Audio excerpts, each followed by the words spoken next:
Welcome back to the channel, everybody. Appreciate you jumping on. Do me a favor, hit that like and subscribe button. It certainly helps the channel.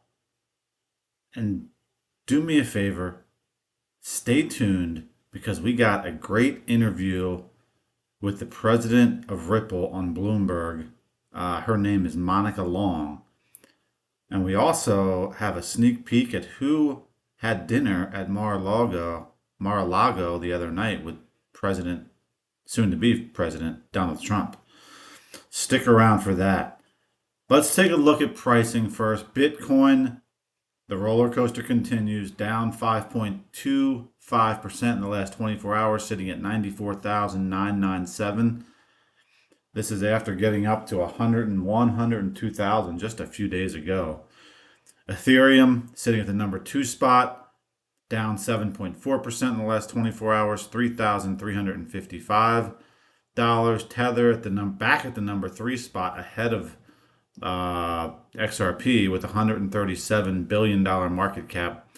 XRP at the number 4 spot with $133 billion market cap, down 4% in the last 24 hours, sitting at $2.31. Solana at the number 6 spot, also down 7.36%. Last 24 hours, sitting at 197.21. So the roller coaster continues with pricing. Stay patient. Good things are ahead. I truly believe that. But you got to stay patient. You got to be able to stomach these ups and downs in the crypto industry. Let's move over to some news. First, coming in from the man, Tony Edwards here of the Thinking Crypto podcast. He says, many people are sleeping on Chainlink's technology. Even Ripple is leveraging it. Bullish on Link and XRP. He's retweeting CoinDesk here that reported Ripple said Tuesday that it will use data provider Chainlink's services to better integrate its RLUSD stablecoin with decentralized finance applications. So here we go. Yet another partnership with Ripple, this time linking up with Chainlink. Great to see there. Good share by Tony Edward. Moving on to Chad Steingraber here. He says Monica Long just on Bloomberg explaining the Ripple stablecoin and XRP. And he's retweeting XRP drops here, who says just in on Bloomberg, Ripple's president Monica Long on XRP and RLUSD. Ripple dollars on other exchanges are coming soon, imminently, Coinbase, etc. Let's take a listen to Monica in this interview with Bloomberg. Exchanges. Ripple president Monica Long is joining us now to talk about it. Interesting move by Ripple, of course. Can you explain the relationship between the new stablecoin and XRP and how you expect it to evolve? Yeah, thank you so much. Thank you for having me. So the Ripple stablecoin is a one-to-one dollar-pegged token. And so it is really about facilitating things like payments. The majority of what we have focused on at Ripple is enabling cross-border payments that are faster, always on 24/7, lower cost than more traditional means. And so stablecoins like Ripple USD really facilitate that for our customers. And XRP, it continues to be a native token on the public blockchain, the XRP ledger. And so that token is also very useful for fast payment transactions on that blockchain. Does this create competition with XRP, though? Are you concerned that with this new stablecoin, folks will be less interested in XRP? We see them as really complementary to one another. So dollars can be a very effective means for payments, and we have seen that demand from within our customer base. Over time, we facilitated north of $70 billion in cross-border transactions through our payment solutions, and we've already been using stablecoins as a part of that equation.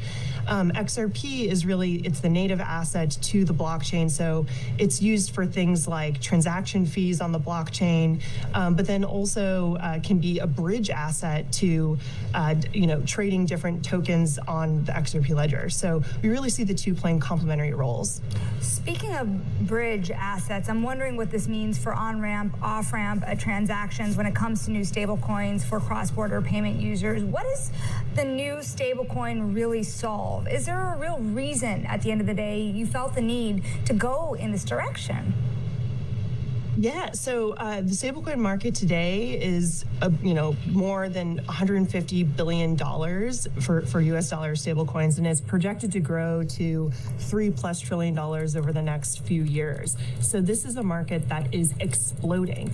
And you just mentioned a key use case for on-ramping and off-ramping into, the blockchain universe from the fiat world or the traditional world.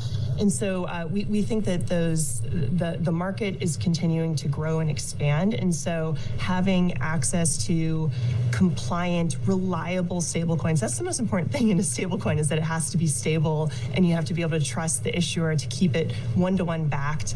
The Ripple US dollar is regulated by New York Department of Financial Services.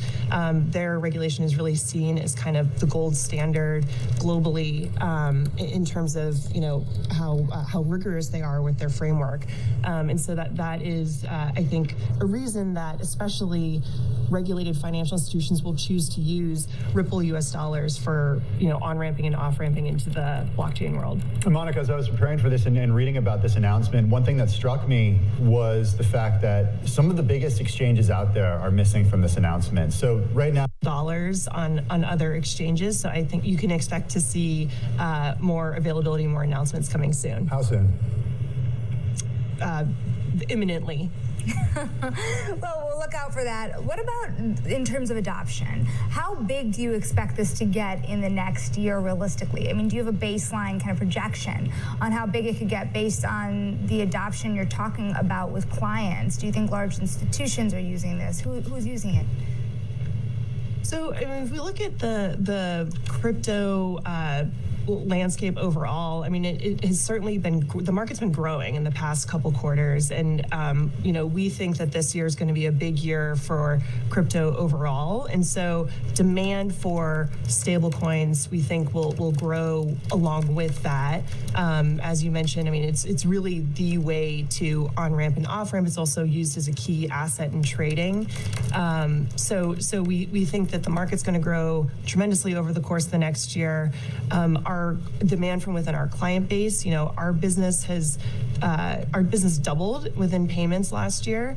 And so we see a really strong growth trajectory for our payment solution. And with that, Ripple US dollar will have a premium role.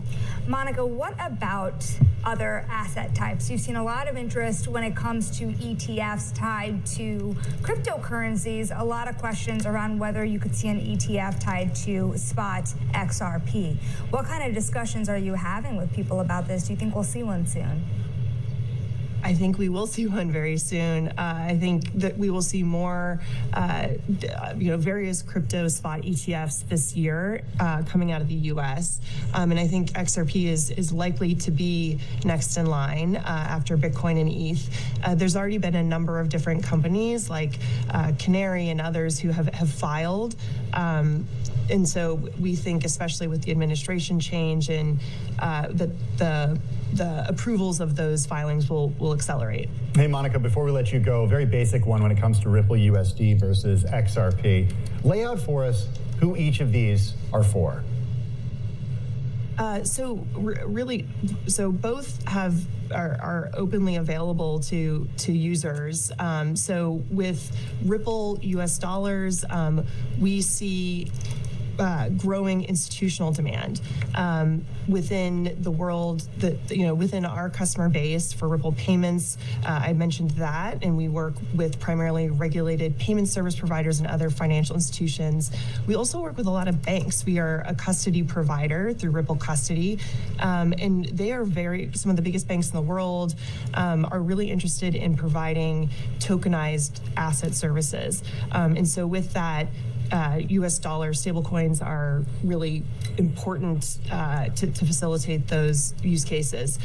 So we see, institutional demand growing for Ripple U.S. dollars, and alongside XRP as well. And as the crypto market expands overall next year, I think there will also be a growing retail need for dollar stablecoins and trading.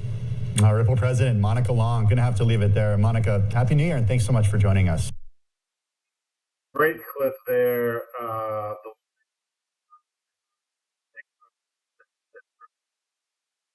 This doubled last year in 2020.